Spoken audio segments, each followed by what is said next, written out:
Bueno, acá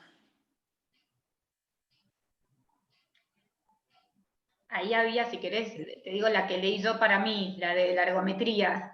Dale. bien, perfecto, Mientras lees las otras, ¿querés? perfecto, No, perfecto. pregunta, la edad mínima para poder hacer una ergometría es desde que, en general, a los 6, 7 u 8 años, desde que pueden coordinar en una cinta, no en una bicicleta, sino en cinta, desde que pueden coordinar, por supuesto que pueden. Para el alto rendimiento y para chicos sanos, la verdad que no pedir de rutina a edades tan tempranas tal vez no tiene tanto sentido, pero sí, en la medida de lo posible, que tengan acceso a obras sociales, que tengan a la mano un ecocardiograma y una ergometría a la edad del empuje puberal, en el que pueden aparecer todo este tipo de patologías, las más frecuentes de muerte súbita, yo les hago. Sí. No hace Bien. falta repetir todos los años, se pueden hacer bianual o cada 3 años, algunas publicaciones, ecocardiograma cada 5 años, no está estudiado, después pasan adultos, digamos, pero por lo menos tener una a esa edad, independientemente que por algún otro motivo hayan tenido una en la infancia o prepúberes, porque por las patologías nuevas que pueden aparecer. Y Sol, mira, ahí justo también te comentan, te preguntan si tienen en cuenta la edad biológica y cronológica al momento del examen precompetitivo, ya que estábamos justo... Claro, por eso, uno cuando habla de la edad biológica habla de esto, a ver, no es lo mismo. Cuando uno dice, cuando en el empuje puberal, no es lo, 13, 14, 15, 12, 13, 14, 15, en el momento que uno ve que hace el empuje, bueno, ahí es un buen momento porque está muy relacionado con el aumento de hormonas, sí. Pero no sé si era para mí o para Santi esa, ¿eh? No, iba para vos, Ah, perdón. pero estaba relacionado, lo vi relacionado a lo que habló Santiago también con el tema de la edad cronológica, la radiografía y demás. Claro, sí, me parece para Santiago. Por eso aproveché y te la hice ahí. Yo tengo Luego, una para Martín, así desde muchacho Martín. Eh, Sí, Martín, Fabio. cuando hablaste de la iniciación precoz al deporte y mostraste algunos ejemplos ahí de lo que es el juego, siempre, ¿cuántas valencias se pierden si un chico empieza a jugar al tenis y no utiliza las piernas? ¿Y cuántas valencias se pierden si un chico empieza a jugar al fútbol y no utiliza los brazos? Eh, ¿Cómo lo consideras? No, es que para mí lo que a veces se pierde es el concepto de escuela deportiva. O sea, no entrar en fútbol o tenis. O sea, los chicos, hay algo que estamos entrenando el cerebro. O sea, si nosotros ponemos las habilidades motrices básicas, a cada una le ponemos un color y a todas sus variantes, diferente gama de ese color, bueno, la cabeza del chico a los 7, 8 años tiene que estar llena de colores. No importa cuál es o sea, el chico, está bien que haga tenis, pero lo usamos como medio de motivación para que siga su formación saludable. Por eso, el tema, ¿cuál es? Es que muchas veces eso se debería cumplir en la escuela y cuando entran al club, entran a hacer el deporte. Pero el deporte también tiene su progresión. O sea, aprendemos, vuelvo al punto, ¿no? Porque el judoka en escuela deportiva tiene que tirar de los dos lados. El futbolista en escuela deportiva tiene que pegarle con los dos pies. En el tenis pasa de diferente manera porque no es igual que el fútbol que pueden usar las dos piernas. Pero trato de que sea lo más multilateral posible para que el chico tenga confianza al usar su cuerpo, se sienta competente. Entonces, después tenemos en cuenta el gesto repetido, el gesto repetido a velocidad, el gesto repetido a velocidad con fatiga, el gesto repetido con toma de decisión. Pero entonces es el concepto de escuela deportiva lo que nos salva, porque el chico, en definitiva, podemos ver muchos que tienen, mirá, este podría ser pesista. No, le gusta jugar al rugby, tiene las palancas cortas como un medio scrum, ¿y qué es lo que lo hace jugar al rugby? No pesas. Sí, es mejor aprendiendo jugando al rugby, es mejor comunicándose, es mejor en estrategia. Con un deporte que hay que hacer solo dos movimientos, se aburre. Se aburre, no aprende rápido. Por más que tenga todo, por más que le haga el chequeo de talento deportivo a nivel físico Y nosotros, ninguno de los que estamos acá, siendo grandes, aprendemos solo físicamente. Eso pasa cuando entendemos y decimos, me va a ir bien en esto. Pero la realidad es que todos somos buenos aprendiendo de lo que nos gusta. Aprendemos más rápido. Y eso hay que tenerlo en cuenta con los chicos. Permiso, Germán. Hay una pregunta muy interesante que habla, bueno, sobre comunicarle a los padres sobre los riesgos, los perjuicios de la especialización deportiva precoz, que me parece súper interesante la pregunta, Héctor. A nosotros los que hacemos pediatría, en general, comunicamos todo el tiempo los pros y los contras de determinadas cuestiones, ¿no? Entonces nos pueden preguntar desde que una vacuna, cuál es el beneficio y cuál es el riesgo, ¿no? Entonces la verdad que esto es algo que hacemos de rutina, es hablar sobre las consecuencias que puede tener esto, y esto lo hablamos frecuentemente con los padres y con los chicos, y viene vinculado con lo que decía Tincho recién, que una cosa es, por ejemplo, tener una chica que hace, o un chico que hace gimnasia artística desde muy chiquito, que tiene un periodo de tiempo más corto para alcanzar la cantidad de horas y el aprendizaje, que esto me puede corregir muy bien Pepo. Pero la mayoría de los deportes en la edad escolar lo que tenemos que lograr es el acervo motor. Entonces nosotros lo que tenemos que, cuando terminó esta edad formativa y teníamos que dejar todos los cables enchufados, y si no lo hicimos, perdimos una edad de oro. Y la mayoría de los chicos no van a ser deportistas de élite. A mí muchas veces me preguntan, ¿a quién tenés de deportista de élite? No, número 1, 2, 3, qué sé yo. Pero yo les digo, miren, el 98-99% de mis pacientes no son deportistas de élite. Y yo lo que tengo que lograr es que ese pibe sea un adulto sano y que le guste el deporte y que tenga adherencia de por vida al deporte. Perfecto. Bueno, mira, yo tengo una inquietud, Martín, volviendo al tema que estábamos hablando recién. Nosotros también hay una realidad, quienes estamos más alejados por ahí de las grandes ciudades, en este caso Buenos Aires, donde hay especialistas, o mejor dicho, muchos profesionales especializados en diferentes áreas, y nosotros tenemos una falta muchas veces de formación por parte de preparadores físicos, sobre todo en edades pediátricas. Esto lo vemos y lo tenemos. Tenemos chicos, yo en mi consultorio, personalmente tenemos pubalgias a los 8 años en patín, por ejemplo, ¿no? Entonces, bueno, también ver qué nos podés aportar de esa visión, que es algo que venimos viendo y que cada vez lo tenemos más frecuente y a menor edad.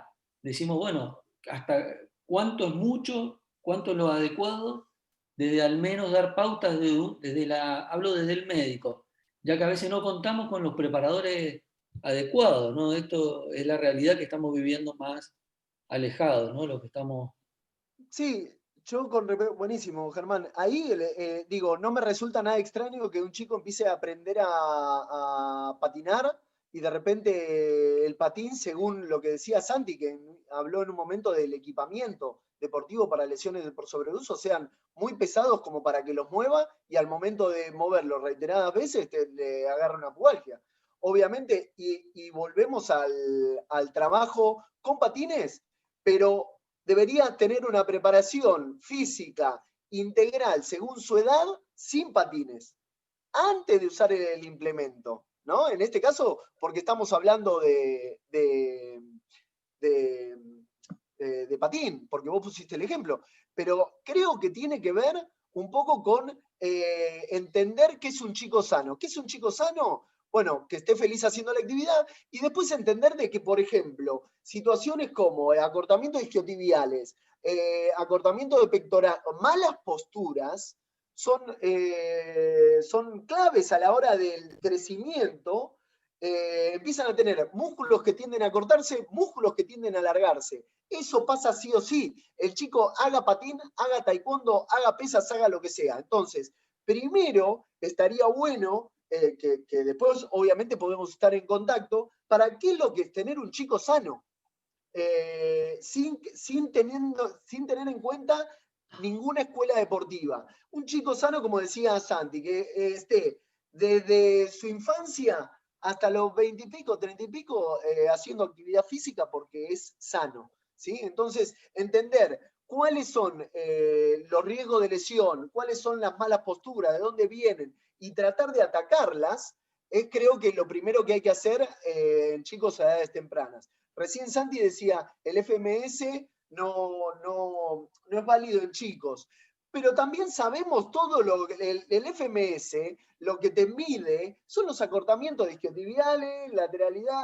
digo, hay trabajos de movilidad que se tienen que hacer no en la infancia, durante el crecimiento, porque vos lo haces en un club y el chico que está en infantiles lo hace perfecto, el que está en primera lo hace perfecto, y en las edades que habría que haberlo hecho porque están creciendo no se hizo y ya tenés un problemón, ¿se entiende? Entonces, ¿cuál es el plan de desarrollo a largo plazo para un chico que empieza en M14 en un deporte y termina, está en el más alto rendimiento de ese deporte a los 25 años? Bueno, hay una línea de evolución, ¿sí? Habilidades motrices básicas, habilidades motrices específicas, bueno, para no extenderme, pero sí hay que atacar las debilidades de fuerza y los déficits posturales. Eso es clave, antes de ponerse cualquier implemento al hombro. En este caso, en los pies. Acá hay una pregunta interesante, bueno, para Pedro. Perdón, Germán, vamos a hacer una cosa porque ya son 7:15. Si le parece bien a Pepo, al neurobiólogo Pedro Cafaro, que lo conteste por chat, así no le robamos tiempo al resto de los disertantes. Germán, muchísimas gracias, muchas gracias a todos los disertantes, un placer, Fabio. Vamos para adelante. Gracias. Gracias, Germán. Gracias, Fabio. Gracias, Santiago. Vamos para adelante. Gracias, saludos. Adiós. Andrea está conectada, pero creo que sin cámara. Hola, hola, ¿me escuchan bien ahí? Sí. Buenas tardes a todos, excelentes disertantes. Vamos a comenzar, estamos con poco tiempo. Vamos a dar la bienvenida al doctor desde México, al doctor Emanuel Díaz de León Miranda. Doctor, ¿me escucha?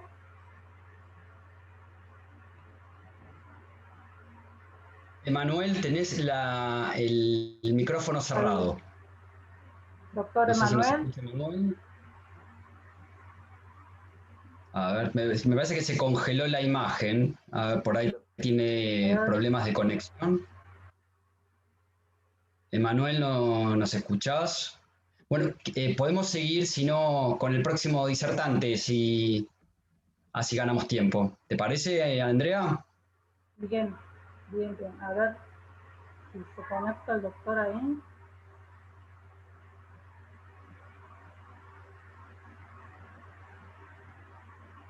Nosotros lo desmutamos a él, así que tendría que desmutarse. Se desconecta.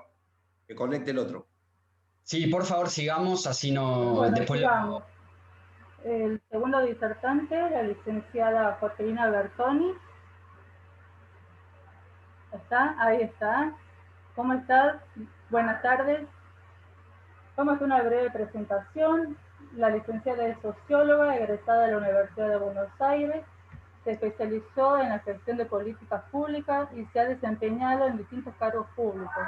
Trabajó en numerosos proyectos sociales de integración y equidad de género por medio del deporte. El tema a presentar, deporte y género. Le damos la bienvenida, licenciada, y cuando usted desee puede comenzar. Muy bien. Hola, buenas tardes a todos. Muchas gracias, Andrea. Gracias, Santiago. Para mí es un placer poder compartir con todos los presentes este Congreso Internacional y sobre todo el valor de poder integrar distintas disciplinas al estudio y al crecimiento del deporte, de todos los deportes. Yo la verdad que no sé manejar el tema de la pantalla, así que si vos me ayudás, podemos poner el primer slide para arrancar mi disertación. Poner el cursor para abajo donde dice Share Screen.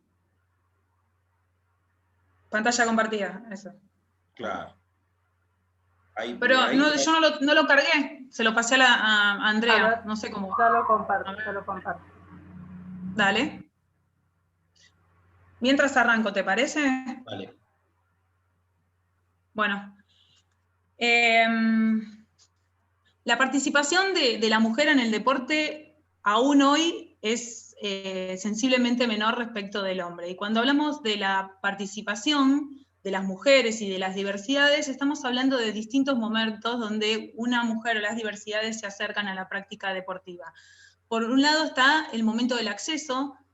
En segundo término, y escuché antes al doctor Santiago, estaba hablando esto de que se transforman en deportistas, llegan a trabajar en el mundo del deporte, a hacerse un deportista, tiene que ver con la permanencia que una persona pueda tener en el mundo del deporte. Esto también es diferencial respecto de las mujeres y los varones, y esa brecha de género de participación se amplía aún mucho, mucho y muchísimo más en los espacios de representación y toma de decisiones del deporte. Y eso me refiero a coach, entrenadoras, comunicadoras mujeres, me refiero a dirigentes vinculadas a los clubes de barrio, a las federaciones, todo ese universo que nosotros sabemos que la mujer participa aún menos. Y esto tiene que ver con que en su origen el deporte ha sido un espacio reservado al hombre. Ese espacio de lo público, como ha sido el espacio de la cultura, el espacio de la política, el espacio del trabajo, el salir a trabajar, el salir a hacer deporte, tiene que ver con una construcción cultural que ha limitado la participación de la mujer. Y por otro lado, en contraposición, el espacio de lo íntimo, el espacio del hogar, reservado por construcción cultural a la mujer. Y el deporte, por supuesto, entonces no escapa a las desigualdades que históricamente hemos tenido las mujeres por el simple hecho de ser mujeres. Me refiero a desigualdades a nivel jurídico, social, político, sexual y también, por supuesto, deportivo. Allá por el siglo XIX comenzaban los primeros movimientos de mujeres en virtud de reivindicar justamente las mejoras en los procesos sociales hacia la igualdad. ¿Por qué? Porque estaba claramente identificado esas desigualdades que existían y que aún hoy existen. Esos primeros movimientos tuvieron que ver con los movimientos ligados al acceso al voto, las sufragistas, y en ese mismo orden también empezaban las luchas por otros derechos políticos y civiles, y también el acceso a la tierra y a la educación. Pensemos que el voto femenino nunca apareció antes que el voto universal masculino en ninguna parte del mundo. Y que a su vez, en 1926 en Argentina las mujeres éramos consideradas menores incapaces, no podíamos poseer nuestros bienes personales y tampoco la patria potestad de nuestros hijos. Poco a poco, por supuesto, las mujeres hemos ido corriendo esas barreras, esos obstáculos a través de la lucha que desde aquel momento empezamos a emprender. Pero que en el deporte y a la par de esta dinámica social sucedía exactamente lo mismo. Las mujeres luchaban y bregaban por ser reconocidas en las propias disciplinas en las que ya practicaban pero no podían competir. Imagínense que en 1896, en el primer Juego Olímpico de la Modernidad, las mujeres estuvieran prohibidas de participar. En 1900, que el segundo juego, recién pudieron participar en solo 2 disciplinas, que es, acá vemos bien, en tenis y también en golf, obviamente con atuendos poco fáciles de llevar para hacer deporte, y tenían que ver con esto de invisibilizar el cuerpo femenino. Y esto tiene que ver con que el barón Pierre de Coubertin, que era aquel de los creadores de los Juegos Olímpicos de la Modernidad, decía que no era ni bello, ni estético, ni recomendable que las mujeres hicieran deporte, que su rol tenía que ser el mismo que había sido reservado para ellas en la antigüedad, en los Juegos Olímpicos, que era condecorar e ir a ver a los hombres vigorosos. Esto tiene que ver, entonces, fuertemente, con una mirada estereotipada y de representaciones corporales y de género atribuidas al deporte. Y entonces acá tenemos que empezar a preguntarnos cuáles son esas barreras o obstáculos que aún hoy permanecen con tanta fuerza que esa desigualdad estructural, por supuesto, se va corriendo y va mermándose, pero que aún existen y con mucha fuerza. Y entonces hablamos de varias barreras o obstáculos, y nos vamos a quedar en este slide durante un tiempo, que son, por un lado, los estereotipos, que ahora me voy a referir, pero también hay otras barreras o obstáculos que son muy fuertes, los vinculados a los medios de comunicación, que son aquellos que socializan imágenes e íconos sobre los logros y los deportes femeninos, que están más bien vinculados cuando son enunciados a características de índole personal, sexualizadas o estereotipadas, y no al logro en sí. Eso invisibiliza, por supuesto, el logro femenino. Pero además, si pensamos en la representación gráfica y virtual que hay sobre los deportes femeninos y masculinos, yo diría que casi un tercio de lo que significa la representación del total de la representación que puede haber a nivel masculino, un tercio es solo femenino. Y eso tiene una fuerte incidencia sobre no visibilizar el deporte femenino, con lo que eso implica, ¿no?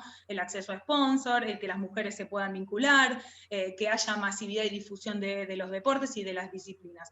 Pero entonces, esos siguen funcionando claramente, y las ideas estereotipadas, como que si las mujeres practican deportes son machonas, que hay disciplinas para mujeres y para varones, disciplinas más femeninas y disciplinas más masculinas. Ahora vamos a atravesar eso. Y después hay dos barreras, obstáculos más que quisiera compartir con ustedes, que tienen que ver con la construcción social del cuerpo femenino, y acá justamente que hay muchos médicos y doctores en este congreso, tiene que ver con que la construcción del cuerpo de la mujer, desde la estética, desde la fisiología, desde la filosofía y desde la medicina, ha sido una mirada biologicista del cuerpo. Esta mirada de un cuerpo insano, un cuerpo débil, un cuerpo preparado para la reproducción y no para ciertos esfuerzos corporales más vinculados, por ejemplo, en este caso, al deporte. Y por último, quisiera hablar de la organización social del cuidado como un obstáculo. Las que cuidamos en el mundo, en su mayor porcentaje, y que realizamos las tareas domésticas, somos las mujeres. Cuidamos a los niños, a los adultos mayores, a los enfermos y a los discapacitados. Eso es tiempo que es dificultoso y que conspira contra la inserción laboral plena, contra la recreación y el tiempo libre, y también con la práctica deportiva, si pensamos que en su mayoría la práctica deportiva sucede en el momento vespertino. Y ahora sí, los estereotipos tienen que ver con normas, construcciones culturales de género que dicen cómo deben ser, estar y actuar las personas de una manera, y dan atributos a lo femenino y a lo masculino en un momento sociohistóricamente determinado. Generan una socialización sobre los cuerpos y una desigualdad entre lo masculino y lo femenino. Y entonces, estos estereotipos que estamos hablando, que tienen que ver con atributos, con normas, con roles, con formas de ser y estar, se van socializando a lo largo de todas nuestras vidas. Y empiezan desde la familia, el proceso que se da en el colegio, en la religión, en distintas instituciones por las que atravesamos, el uso del lenguaje, la cultura, todos esos procesos de socialización, y también el deporte. ¿Por qué? Porque en el deporte también se generan y se construyen identidades de género, masculinas y femeninas. Así como todos sabemos que el deporte construye identidad cultural, que construye identidad nacional, y sabemos bien a qué me refiero, también construye identidades genéricas. Y tenemos que ser muy responsables qué estamos formando, qué mujeres y qué varones estamos socializando a través de la práctica deportiva.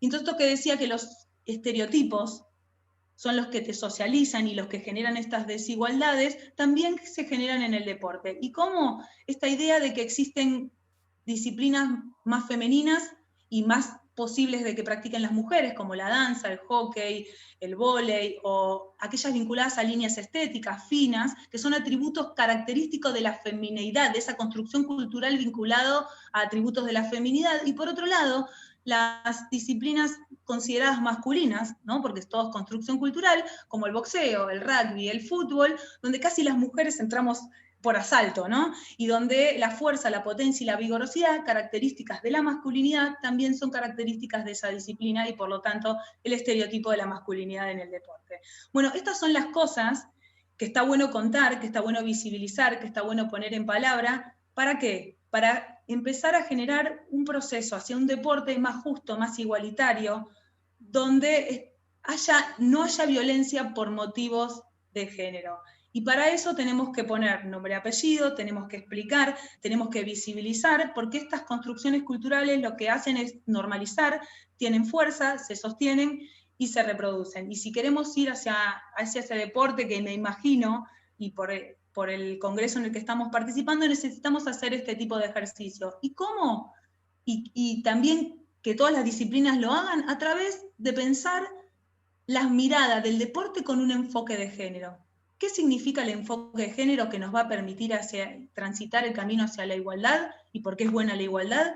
El enfoque de género es una herramienta política, es una herramienta programática que nos va a permitir pensar las cuestiones del deporte con una mirada de género. ¿Qué significa esto? Poder involucrar en nuestros programas, en nuestras políticas públicas y en todo lo que vayamos a pensar de planeamiento estratégico del deporte, poder involucrar los intereses, las necesidades y las miradas de los varones y de las mujeres, las miradas de género. ¿Para qué?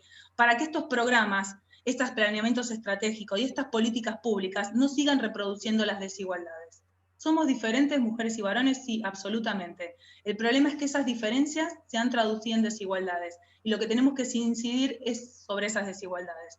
¿Por qué? Porque si queremos avanzar hacia una sociedad desarrollada y realmente democrática, no podemos dejar a nadie atrás, y las mujeres representamos más del 50% de la población, y mientras el 50% de la población que seamos las mujeres no podamos acceder al 100% de nuestros derechos, difícilmente podremos hablar de un desarrollo efectivo y real. A mí me gustaría, no sé, doctora, si usted podrá compartirles un video de lo que significan los estereotipos, cómo generan realidad, cómo generan relato, y cómo sostienen las desigualdades.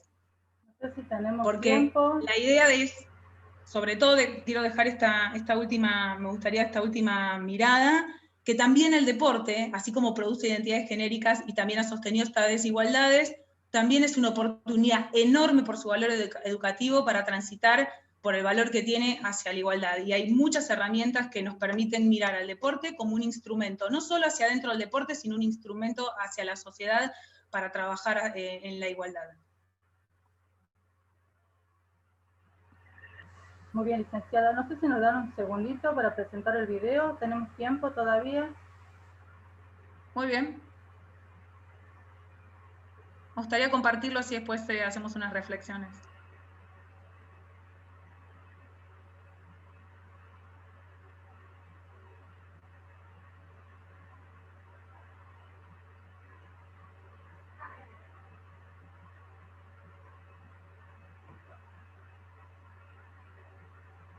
¿No se escucha?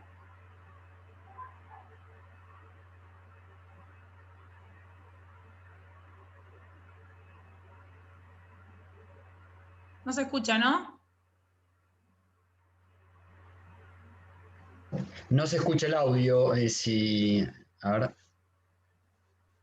A ver, yo lo tengo, lo puedo poner yo. Si dejás las imágenes, en un segundo ya se va a escuchar.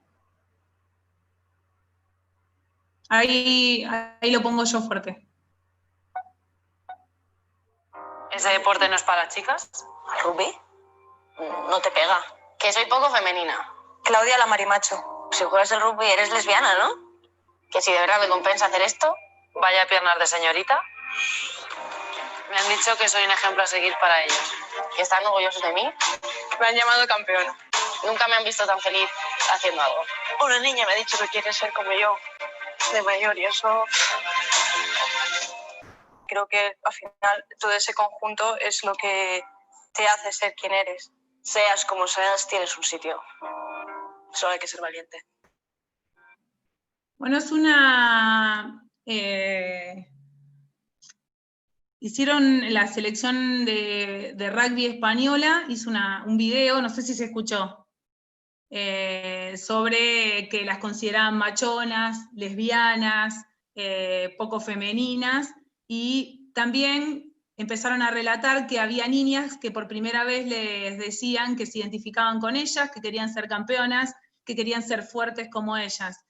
Y entonces, acá vuelvo a traer el mensaje que les compartí antes de ir al video, que es esto, que también el deporte tiene la fuerza para construir otro relato del cuerpo femenino, en versiones fuertes, en versiones autónomas y en versiones libres. Y eso es lo que trabajo desde mi lugar y desde hace muchos años en vinculación con otras tantas mujeres y hombres, porque los estereotipos de género nos limitan a todos.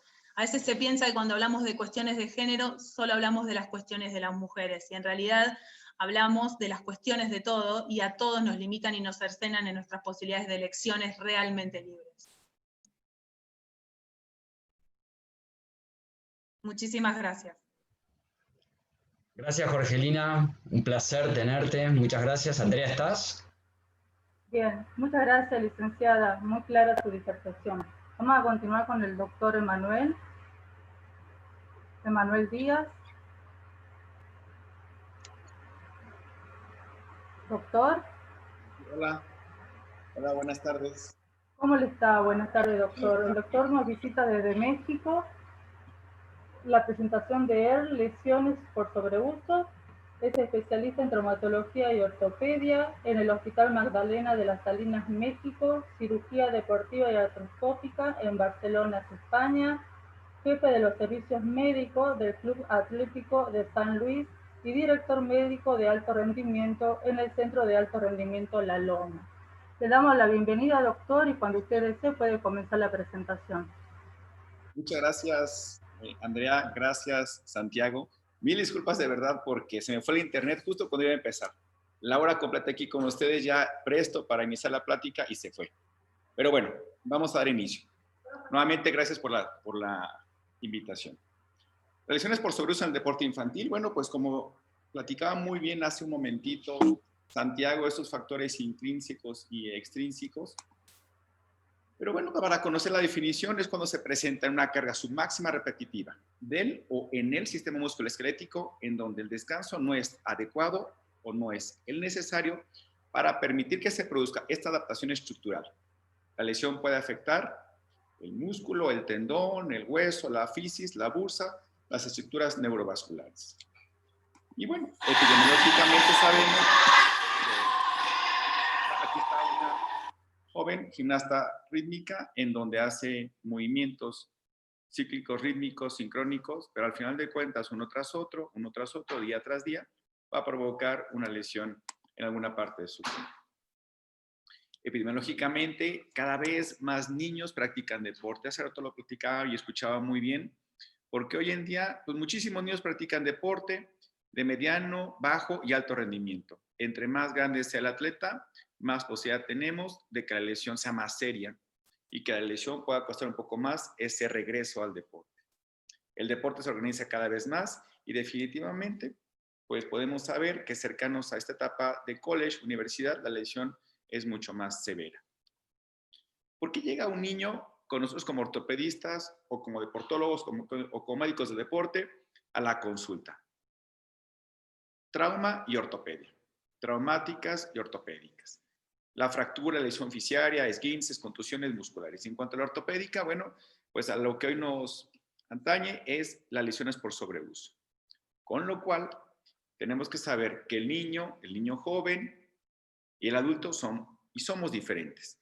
¿Qué pasa en esta estructura ósea que puede provocar que la lesión se presente en este niño que es muy deportista? El periósteo es más grueso y está menos adherido a la diáfisis y a la metáfisis. El hueso es más vascular, más poroso y con menos contenido mineral. Con lo cual las placas epifisiarias inclusive son débiles comparadas con la estructura ligamentaria y muscular. Hace unos días mi pequeñita de 6 años me decía, papá, ¿por qué yo no me desgarro? Por ahí escucha que yo lo de desgarres y las lesiones tendinosas, ¿sí? ¿Por qué yo no me desgarro? Bueno, porque tiene 6 años, pero tampoco, Paula, tienes que cuidarte porque si te caes te vas a lastimar tu muñequita, por ejemplo, ella es gimnasta de gimnasia rítmica. Entonces, hoy en día, cada vez los papás, las mamás están más preocupadas por lo que puede suceder y son más las dudas que se pueden presentar. Lesiones por sobreuso de bajo riesgo y de alto riesgo. Empecemos con las de bajo riesgo. Epicondilitis, contracturas, tendinitis, fatiga, epitrocleitis, periostitis, etcétera, y etcétera. Y entonces las lesiones epifisiarias, por ejemplo, que también son de bajo riesgo, podemos encontrar las del tubérculo de la tibia, el Osgood Slater, la sever en el calcáneo y en el epicóndilo en ese lanzador, ese codo de las pequeñitas ligas. Entonces, las lesiones por sobreuso, ¿qué son? Son aquellas que resultan en una pérdida significativa de tiempo para el regreso al deporte y amenazan la participación deportiva en un futuro. Aguas con estas lesiones porque son las que comprometen un atleta joven a que el día de mañana no llegue a ser un atleta consumado. Con lo cual, y creo que todos estamos en el mismo canal, no debemos descuidar que son niños.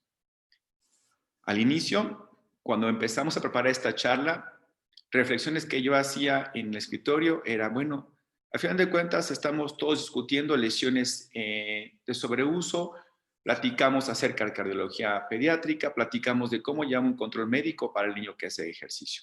Sin embargo, bueno, pues también hoy en día esta lesión por sobreuso, yo creo que la tendencia es que cada vez sea menor. En principio, no deberían de presentarse. Sabemos que el deporte es un factor de riesgo, pero bueno, al fin de cuentas son niños y entonces, si hay un sobreuso, algo hicimos mal.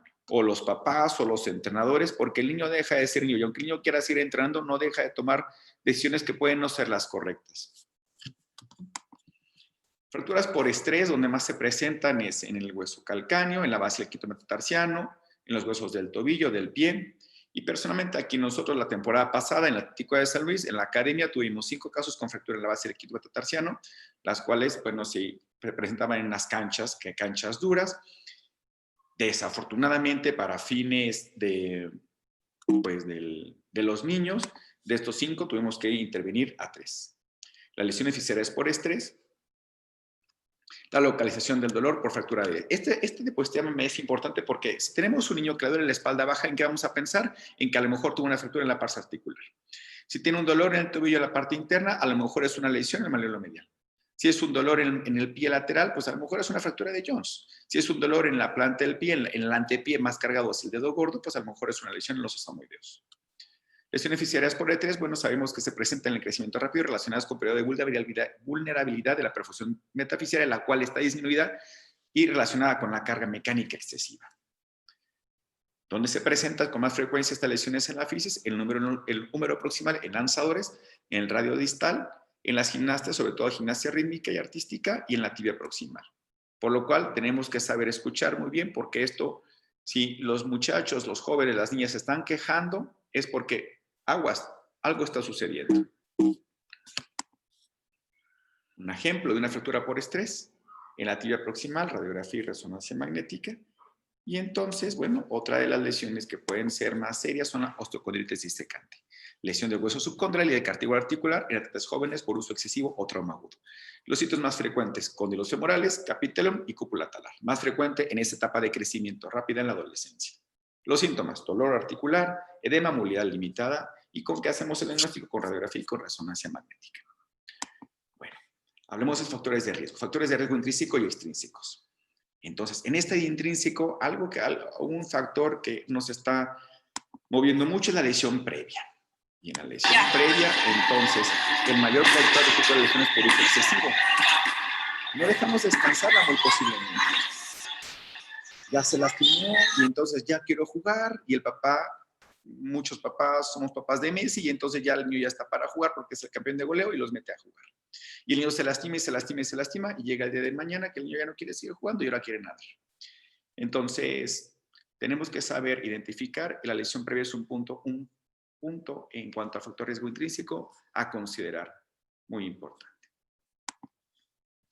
La ingesta de vitamina D y calcio, la falta de exposición a la luz solar, la detección de la actividad de la atleta femenina, revisar el calzado, la flexibilidad, los músculos cortos, la longitud de las extremidades, la masa corporal. Creo que todo lo hemos platicado muy bien. ¿Qué pasa el día de hoy? Cuando menos acá en México, los niños entrenan en canchas que están techadas y el niño no se expone tanto a la luz solar, no sale tanto a la bicicleta, no juega tanto fútbol en la calle, ya no pone esas porterías con las piedras. Ya juegan en una cancha, en un salón, todo está techado, ya no hay tanta luz, con lo cual entonces esta captación de vitamina D va a disminuir. Y entonces al día de hoy encontramos que varios niños deportistas tienen deficiencia de vitamina D. Subimos que su mineralización ósea es disminuida y aumentemos esta vitamina D disminuida, pues entonces tenemos algún problema que cada vez es más serio. Amenorrea, hipoestrogenismo, disminución en la densidad mineral ósea, ingesta calórica inadecuada, aumento del riesgo de fractura por estrés. Entonces, bueno, Este es un punto a considerar en el atleta femenino, porque si las tenemos con nosotros, tenemos que tener un buen historial clínico acerca de ellas. La adolescencia es factor de riesgo, esta densidad mineral ósea disminuida, la falta de tejido magro. Entonces empezamos a conjugar una serie de factores que nos pueden producir que el niño joven se pueda lastimar. Factores extrínsecos, la sobreprogramación, la carga de trabajo elevada, entrenar muchas horas a la semana, desequilibrios entre crecimiento y fuerza, equipamiento mal acomodado, mal ajustado o sin él definitivamente. Esta falta de desarrollo base, fuerza, resistencia y habilidades motoras. La planificación cada vez más importante, siempre lo ha sido, pero hoy en día se le está dando más importancia. Y bueno, cada vez los niños que se lastiman más están más grandecitos. Preparación técnica del deporte, es fundamental revisar la técnica, en el caso del tenista, el saque, el pateo del futbolista, la carrera, el salto, la toma de la raqueta, el impulso, cómo toma el grip, el ajustar las cuerdas adecuadamente. Y tenemos que crecer muy bien con esto. El agotamiento del burnout, hay que cuidarlo porque realmente esto, si sigue, va a haber un sobreentrenamiento y entonces, perdón, está el sobreentrenamiento y va a haber una lesión. Doctor.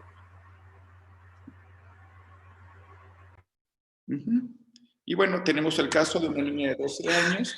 Que bien. O sea, es buen ritmo. Venga, espalda derecha. 5, entrena 5 horas al día, destaca técnicamente, débil, aprensiva, padres y director técnico estricto. Los niños son niños, nunca hay que descuidar esta parte.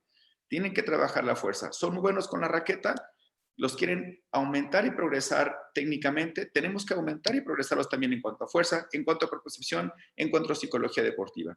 No nada más es, juegas bien, entrenas más tiempo. O que entrenas más tiempo, tienes que cuidar muchas más cosas para que el día de mañana puedas continuar tu programa de entrenamiento y no te lastimes. La prevención, bueno, revisar la carga de trabajo, atender la fuerza de acondicionamiento y la equipación adecuada. Con lo cual, entonces, bueno, se ha comentado que si entrenamos 5 veces a la semana, tenemos que tener un día de descanso. Y entonces tienen que tener tiempos de descanso los niños que cada vez entrenen cada vez más. La especialización deportiva temprana puede no ser la clave del éxito. Tenemos que ir de menos a más. Y menores de 15 años tienen que trabajar lo más que se pueda. Conocer las lesiones subyacentes porque pueden ser predictores de la siguiente. Padres entrenadores tienen que saber muy bien lo que están haciendo. El entrenamiento neuromuscular es importante, hacer hincapié en el desarrollo de habilidades. Antes que pensar en la competencia y la victoria, tenemos que el niño tiene que seguir creciendo. Y la edad cronológica no es un buen indicador para continuar a la fase 2. Grupos de edad. Aquí están cómo podemos trabajar de 2 a 5 años, de 6 a 9 años, de 10 a 12 años. Con lo cual, si se fijan, cada vez está siendo más específica el deporte. Cada vez tenemos que emplear más músculos, más tendones, más ejercicios, más tiempo, más cabeza. Entonces, hoy el niño tiene que ser niño, tenemos que trabajar en ellos. La recomendación es una buena evaluación de pretemporada, un historial clínico adecuado de las lesiones previas. Los atletas adolescentes tienen que ser evaluados por todos lados. Promover el descanso, el tiempo de entrenamiento adecuado y tenemos, por favor, que tener una buena competencia con tiempos de entrenamiento y buenos tiempos de descanso al año. Bueno, cada vez me fijo más cómo trabajan en los pies mis niños en el equipo del San Luis y entonces aleatoriamente llego y les reviso los pies y miren con lo que me encuentro. Gracias por su atención, nada más no dejo de comentarles, por favor, que bueno, el día de hoy definitivamente la lesión por sobreuso sí tenemos que platicar acerca de ella. Tenemos que ir como va el deportista, no podemos quedarnos atrás, ni decir, no juegues, no corras, no brinques. ¿Qué podemos hacer? Programas de entrenamiento adecuados, trabajarles bien la fuerza, creer en los niños, saberlos escuchar, hablar mucho con entrenadores y con padres. El niño deja de ser niño. Y el día de mañana esperemos que sea un atleta consumado, cuando menos que sea una buena persona y se comporte adecuadamente en esta sociedad. Gracias por su tiempo, Santiago y Andrea. Gracias por tomarme en cuenta. Buenas tardes.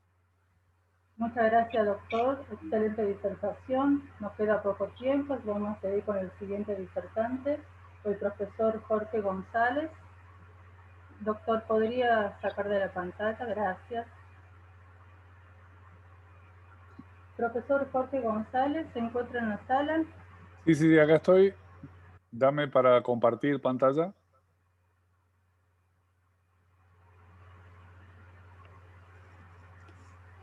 Ya tiene, porque es co-anfitrión. Estoy en el que Jorge Oscar González Guedes no está, no estoy habilitado. Estoy con el teléfono por la cámara y por ahí me diste en el teléfono. El otro está sin cámara. Hay dos. Sí, perdón. Adriana. Pues no me andaba la cámara en la compu.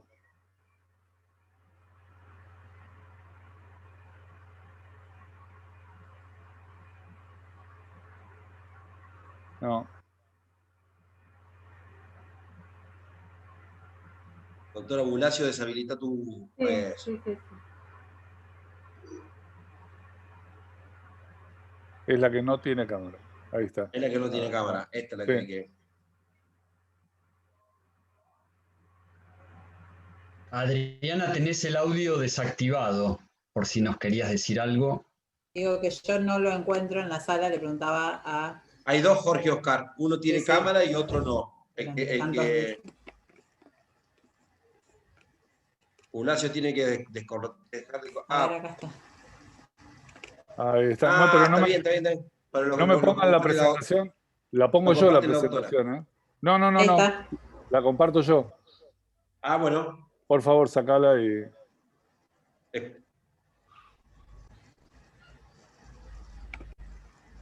Deja de compartir, Andrea. Ahí está. Ahora la comparte usted, Jorge. Ahí estoy. Ahí está. Perfecto.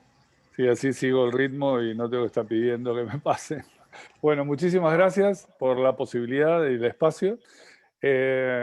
La idea me pidió Santiago hablar de evaluaciones funcionales y esto trata de ser una posición argumentada de cómo yo veo esto y a partir de eso cómo vengo trabajando ya hace muchísimos años. Indudablemente, como vienen hablando todos y acaban de hablar de lesiones por sobreuso, debemos cuidar la integridad de las estructuras que deberían durar años. Y nosotros hoy estamos viendo lesiones crónicas en jóvenes que hace 15 años solo veíamos en adultos. Entonces, hay situaciones formalmente en la preparación física, en el deporte, que no deberían replicarse en el entrenamiento, porque son solo específicas de cada disciplina.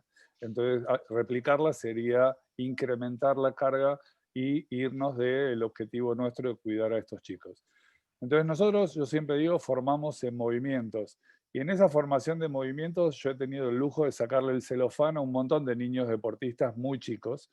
Pero la realidad es que nosotros recibimos este tipo de jóvenes o este tipo de niños en donde nosotros tenemos que tomarnos un momento para poder analizar cómo implicar una carga en esa torre que puede derrumbarse en cualquier momento. O sea, las consecuencias de la sobrecarga están a la vista y nosotros lo que tenemos que aprender en esencia es aprender a decidir qué sacar y dónde poner la pieza como para poder estructurarla en función de ese deporte en cuestión.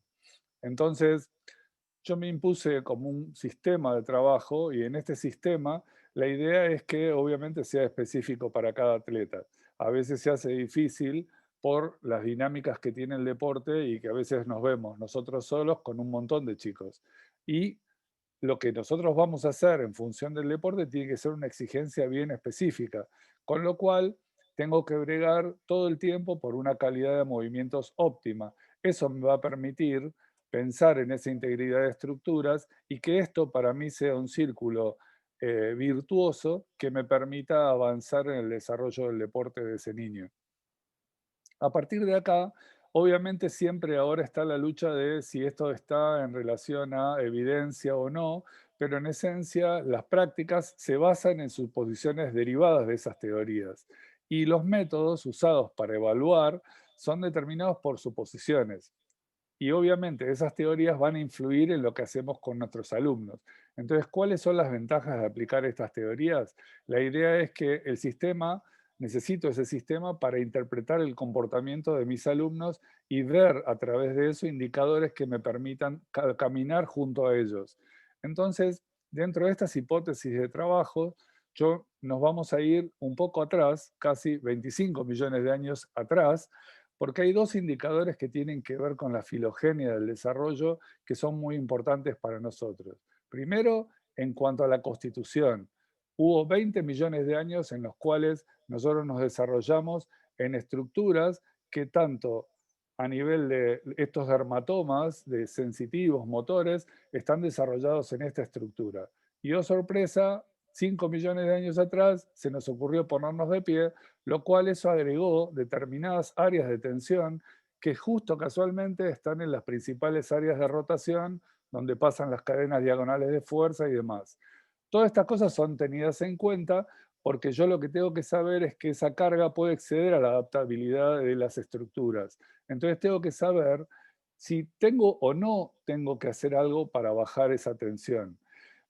El otro dilema filogenético tiene que ver con la evolución del cráneo y de cómo a partir de eso tuvimos un límite en esa estructura y de ese desarrollo. Entonces, en general, los sistemas y los aparatos que se fueron desarrollando nacen subdesarrollados porque tienen una determinada situación. Entonces, teniendo en cuenta esas estructuras, muchos de los aparatos y sistemas nacemos, como por ejemplo los alvéolos, el 90% de los alvéolos se desarrolla post ejercicio, perdón, post nacimiento. Y lo mismo que el sistema nervioso, tarda 15 años en desarrollarse y yo tengo que aplicar una determinada cantidad de fuerza. Lo mismo que la estructura ósea. Entonces, a partir de acá, la idea es que ese desarrollo del cerebro se va a dar, como decía Martín hoy temprano, se va a dar en función de ese entorno. Entonces el entorno va a tomar a esa persona para desarrollarlo. Y esto lo tengo que tener en cuenta a la hora de evaluarlo, esto que hablamos hoy que tiene que ver con la epigenética, para tenerlo en cuenta. Y hoy, como también dijo Martín, entrenamos el cerebro. Entonces a partir de esto, tengo que entender cuáles son las estructuras. Si voy hacia el control motor, al principio del 1600 hablaban que era un cerebro vacío. Hoy ya sabemos que esas estructuras se van a ir adaptando a distintos estímulos sensoriales que nosotros teníamos ya heredados y que vamos mejorando a lo largo del tiempo. Teniendo en cuenta estas cosas, cuando nos llegamos al control motor, que es lo que manda un poco en lo que hace a la tarea motriz de los chicos, es el intermedio entre la actividad, el ambiente y el individuo. El movimiento se va a desarrollar en esos aspectos. Entonces, a partir de acá, entender el movimiento es entender el control motor. Y para evaluar, yo tengo que entender que todas las acciones que realizo en un entrenamiento tienen estas características. Hay movimientos preparatorios que van a estabilizar el tronco para poder generar movimiento, estructuras que van a ejecutar ese movimiento y la acción determinada, y después movimientos que deben frenar eso para poder generar el nuevo movimiento. Entonces, a partir de acá, ¿qué movimientos en el deporte están relacionados con lo que yo tengo que evaluar? En esencia, los que son los reflejos infantiles. Estos reflejos interactúan con ese entorno y se van ajustando a las experiencias a las cuales yo voy exponiendo. Entonces, indudablemente hay un montón de adaptaciones de los distintos sistemas y eso se ve reflejado en una medida. Yo tengo que medir desde dónde hasta dónde puedo realizar cada una de las acciones y en mi caso, que soy profe, tiene que ser de una manera simple. Entonces, una de las herramientas que hoy también mencionaron tenía que ver con el FMS, que requiere una determinada capacitación, pero lo que rescatamos de acá es que tiene que ver con los patrones del neurodesarrollo. ¿Qué es lo que va a hacer el FMS? Tomar de cada una de las pautas del desarrollo a través de unas pruebas muy sencillas y toma a la sentadilla de arranque como un patrón global, un patrón que está validado, como decía Santi, que hacía falta, y a partir de eso nosotros tratamos de armar una estructura que permita que ese patrón motor que detectamos, si yo no hago nada, va a generar movimientos futuros muy pobres, pero si hago algo, indudablemente puedo mejorar el enlace y la cadena de movimientos que va a surgir a partir de esto. Entonces, ojo, porque no es solamente reemplazar una pieza, porque esto no es un auto, es un niño que va a ir desarrollándose. Entonces, a partir de acá, la observación que propongo tiene que ser algo simple, repetible y transferible. Y ahora vamos a ir rápido, pues me quedan 2 minutos y medio, pero no es la sentadilla de arranque el ejercicio, sino que lo que vamos a proponer realizar es una sentadilla de arranque tomando las bases del FMS con algunas salvedades. Nosotros le llamamos observación funcional dinámica. A través de esta, y con algunas pautas, esto lo voy a pasar rápido, que tienen que ver con la proporcionalidad y con una pauta de protocolo que tiene que ver con la lente de la cámara, como para sacar la foto, vamos a poder ver cómo ejecutar la estructura de análisis y a partir de esto poder tomar con una simple foto de frente y una simple foto lateral, a través de acciones dinámicas, poder tener una visión de 6 patrones motores básicos que estructuran al movimiento. Si yo puedo ver esto, lo que voy a estar viendo es todo este sistema de estabilidad y movilidad que tan mencionado está hoy y que tan útil me resulta en la tarea de cada una de las disciplinas. Esta es una chica de esquí náutico que evaluamos nosotros. Después de que hizo un salto, se luxa la cadera y con el alta médica y kinésica nosotros la recibimos en esta situación. A partir de empezar con distintas estrategias, con el trabajo dentro de los patrones motores, ustedes sin entender mucho de esta propuesta, ven cuál es el cambio estructural en cuanto al patrón motor. Y ella pudo, al cabo de 8 semanas, volver a esquiar normalmente. ¿Qué tiene de ventaja esta prueba? Es que ante cualquier duda, por ejemplo, en la dorsiflexión, yo puedo ir a una prueba de dorsiflexión y certificar que esto es así. Si tengo una duda en la movilidad o en el control motor, esto me desglosa hacia otras pruebas. Y la última que nosotros estamos analizando bastante desglosada de esta prueba son los patrones respiratorios, porque encontramos que después de analizar muchísimas disciplinas, mayores y juveniles de muchos deportes, ya tenemos cerca de, solamente en el Juego Olímpico de la Juventud fueron casi 500 chicos de 38 disciplinas. Lo que encontramos es que estas 3 variables, que son las que forman el movimiento y la estructura, hacen de que generen la postura estructurada de ese deporte. Y a partir de esto nosotros podemos empezar a hablar de fuerza, velocidad, lo que queramos entrenar. Porque lo que tenemos que acondicionar son los tejidos y la movilidad específica de cada disciplina. Acá hay varias estructuras, nosotros pudimos armar estas fichas de riesgo, que son la sumatoria de ese análisis de la foto más pruebas adicionales.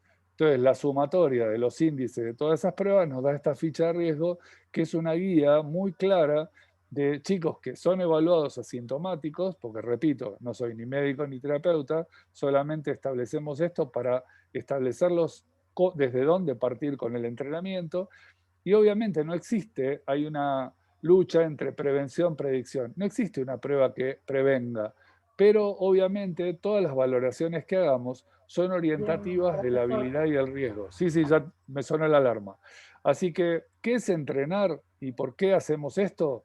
Nosotros lo que hacemos es estresar y generar una adaptación. Y una vez que se adaptan, volvemos a exponer para proteger. Entonces, este círculo virtuoso es el que tratamos de generar con los chicos. Acá hay algunas pautas que tienen que ver con cómo proteger y obviamente todo lo que observamos tiene una solución y nosotros encontramos que esa solución la podemos dar a través de este concepto que desarrollé que se llama las familias de la fuerza. A partir de eso, este es el ámbito en el cual me desenvuelvo, pero detrás de cada uno de esos hay una escuela de formación, un montón de chicos más que terminan formando la estructura de nuestro análisis y la estructura de nuestro trabajo. Muchas gracias, doctor. Jorge, Muchas gracias, profesor González, le agradezco, muy buena disertación. Vamos a continuar con el licenciado en nutrición, Luciano Espena. El especialista, sí, buenas tardes. ¿Cómo estás? Especialista en estadísticas aplicadas. Perdón,